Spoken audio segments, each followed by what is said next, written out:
নমস্কার বন্ধুরা, কেমন আছো সবাই? লিলিয়ানা অদ্রিজা মা মেয়ের এই ছোট্ট ব্লগটিতে সবাইকে স্বাগত জানাই। আজ বুধবার, এখন সকাল 8টা মতো বাজে। পরপর দুটি সাধারণ ক্লাস হয়ে যাওয়ার পরে এবার বাচ্চাদের অ্যাক্টিভিটির ক্লাস শুরু হলো। বাচ্চাদের ক্রিয়েটিভ চিন্তাধারা জাগ্রত করা যে কতটা দরকারি সেটাই আজ তোমাদের সাথে শেয়ার করব। ওদের প্রত্যেককে একটি ড্রয়িং কপি আর গ্লু আনতে বলা হয়েছিল। এরপর ওদের প্রত্যেককে কিছু কিছু গাছের পাতা তুলে দিয়ে দেওয়া হয়েছে আর বলা হয়েছে পাতার পিছন দিকটাতে ভালো করে গ্লু লাগিয়ে নিতে। আর জানো, যারা পারে তাদেরকে হেল্প করার দরকার পড়ে না, আর যারা একদমই পারে না তাদেরকে আমরাই সবাই মিলে হেল্প করে দিই। আমরা আস্তে আস্তে ওদের পাতাগুলোতে গ্লু লাগিয়ে দিচ্ছি। কিছু কিছু বাচ্চাদের হেল্প বলতে কিছুটা অংশ করে দেখিয়ে দিতে হয়, তাহলে সেটা তারা খুব ভালোভাবে বুঝতে পারে। বিলো প্রাইমারি ক্লাসের মধ্যে একটি ক্লাসের চলছে এই অ্যাক্টিভিটির কাজ। আর জানো তো, গ্লু দিয়ে পেস্ট করা অ্যাক্টিভিটি ছাড়া ওদের আর অন্য কোনো ধরনের অ্যাক্টিভিটি করানো খুবই মুশকিল। ক্লাসের প্রত্যেকটি ছেলে মেয়ের এইসব কাজগুলিতে যেন বিশেষ আগ্রহ দেখা যায়। বাড়িতে অবসর সময়ে এইসব ক্রিয়েটিভ চিন্তাধারা যদি প্রকাশ করতে পারে তাহলে দেখবে বুদ্ধির অনেক বিকাশ ঘটবে। আমার আঠা লাগানো থেকে শুরু করে কিভাবে আমি চিটিয়ে দিচ্ছি সেগুলো খুব সুন্দরভাবেও লক্ষ্য করছিল। আর পাশের জন দেখো কেমন বসে বসে দেখছে, ওর দেখে দেখেই ও এরপরে করতে শুরু করবে। ছোটোবেলা থেকেই এই সব জিনিসগুলো যদি শিখে যেতে পারে তাহলে দেখবে বড় বয়সে আর কোনো অসুবিধাই হবে না। কেউ কেউ আবার গাছের পাতাগুলো বাড়ি থেকেই নিয়ে এসেছে, আর দেখো সবাই কেমন বসে বসে নিজে নিজেই তৈরি করছে। অনেকেই যারা বুঝতে পারছে না তাদেরকে মিসরা সব দেখিয়ে দিচ্ছে।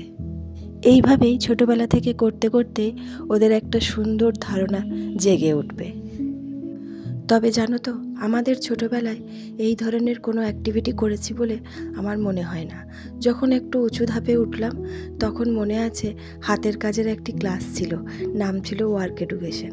সেই ক্লাসটির মাধ্যমেই আমাদের কিছু কিছু হাতের কাজ শেখা। তবে এখন প্রতিটি বাচ্চাই দেখবে কাঁচি ধরে কাগজ কাটা থেকে শুরু করে চেটানো পর্যন্ত অনেক কিছু শিখে গেছে। এই যে তোমরা দেখতে পাচ্ছ, ওকে হাতে ধরে চেটানোটি আমি আস্তে আস্তে শিখিয়ে দিচ্ছি এবং বলে দিলাম যে ভালো করে হাত দিয়ে চিপে চিপে পেস্ট করে নিতে হয়। একটি পাতার উপরে অনেকটি আঠা ঢেলে ফেলেছিল বলে ওর আর আঠা লাগানোর সাহস হয়নি। বাচ্চাদের এই অ্যাক্টিভিটি হতে হতে আমি কি লক্ষ্য করলাম জানো, ওরা নিজেরটার থেকে পাশের জনের যে কতটা ভালো হচ্ছে সেটা লক্ষ্য করতে করতে নিজেরটি নষ্ট করে ফেলে। তাই কেউ আবার পাতার ভুল দিকে আঠা দিয়ে ফেলেছে আর কেউ আবার উল্টো পাল্টা জায়গায় চিটিয়ে ফেলেছে। আবার কি লক্ষ্য করলাম জানো, কেউ আবার উল্টো পাল্টা হয়ে যাবে বলে একটি পাতা চিটিয়ে বসে আছে, আবার কেউ আবার বেশি সাহসিকতা দেখাতে যেয়ে সব ভুলভাল করে বসে আছে। এই যে দেখতে পাচ্ছ, তৈরি হয়ে গেছে একটি শেপ। আর এই যে গুগলি আইগুলি নেওয়া হয়েছে, এগুলি সবাইকে একটি করে দেওয়া হবে আর ওটি চেটানো হবে, দিয়ে তৈরি হবে একটি সুন্দর মাছ। প্রায় অনেকেরই হয়ে গেছে, যাদের বাকি আছে তাদেরটা তৈরি হয়ে গেলেই চোখগুলি একটি একটি করে দিয়ে দেওয়া হবে। এই যে তোমরা দেখতে পাচ্ছ কি সুন্দর একটি ফিগার এসেছে, পরিষ্কার বোঝা যাচ্ছে এটি একটি মাছ। এইগুলি সব ওরা নিজে নিজেই তৈরি করেছে। এই যে দেখতে পাচ্ছ আস্তে আস্তে চোখটি চিটিয়ে দেওয়া হচ্ছে। চোখটি চেটানোর ফলে দেখো কি সুন্দর দেখতে লাগছে। বাচ্চাদের এইভাবে যদি শেখানো যায় তাহলে ওরা অনেক কিছু শিখতে পারে। এইদিকে আবার সবাই মিলে একসাথে চোখ চেটাতে ব্যস্ত। মাঝে মাঝে এইসব অ্যাক্টিভিটির মধ্যে দিয়ে ওদের যেমন অভিজ্ঞতা বাড়ে, তেমনি আবার আমাদের শিশুর মনস্কতা সম্পর্কে অনেক শিক্ষা লাভ করতে পারি। বাচ্চাদের এই ক্লাসটি করানো হয়ে যাওয়ার পরে আরও দুটি সাধারণ ক্লাস আছে, সেই দুটি করানো হবে। তারপর বিদ্যালয় ছুটি হয়ে যাবে। তারপরে সব একে একে বাড়ি ফেরার উদ্দেশ্যে রওনা দেবে। যা গরম পড়েছে তাতে যত তাড়াতাড়ি সম্ভব বাড়ি ফেরা যায় ততই মঙ্গল। ছুটি হয়ে যাওয়ার পরে আমিও আস্তে আস্তে বাড়ি ফিরব।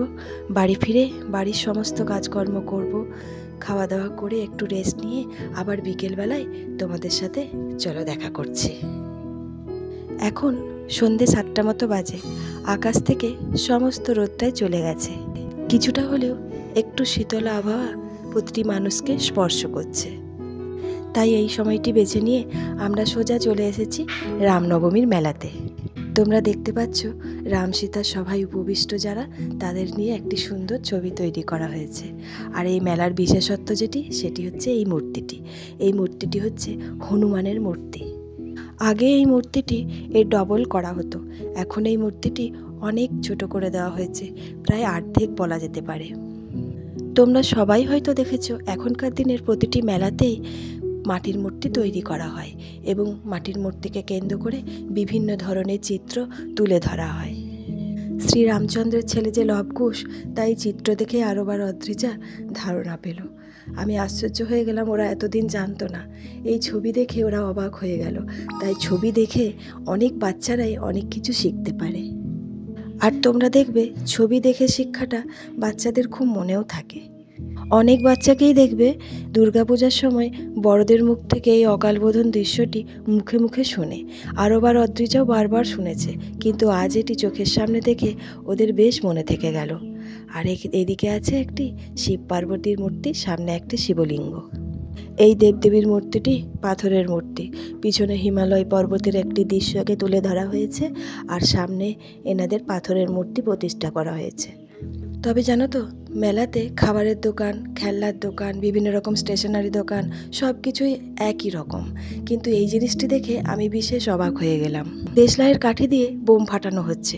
তোমাদেরকে দেখাবো বলে বিশেষ করে এটি ভিডিও করেছি। চলো একবার দেখে নিই।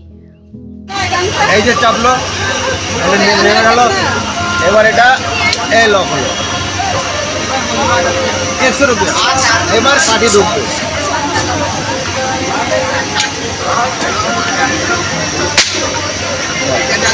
সব বেরিয়ে যাচ্ছে তো।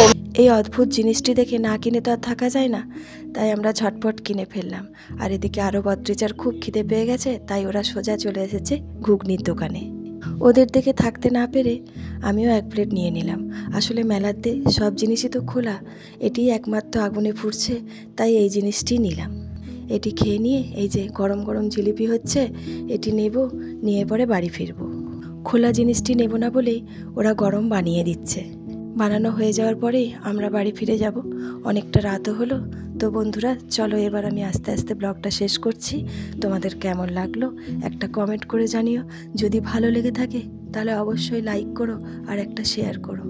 আর যারা যারা এখনও পর্যন্ত সাবস্ক্রাইব করোনি তারা প্লিজ সাবস্ক্রাইবটা করে দিও। তোমরা সবাই খুব খুব খুব ভালো থেকো, সুস্থ থেকো আর আনন্দ থেকো। দেখা হবে খুব শিগগির পরের একটা ব্লগে। তোমরা সবাই খুব ভালো থেকো, সুস্থ থেকো আর আনন্দে থেকো।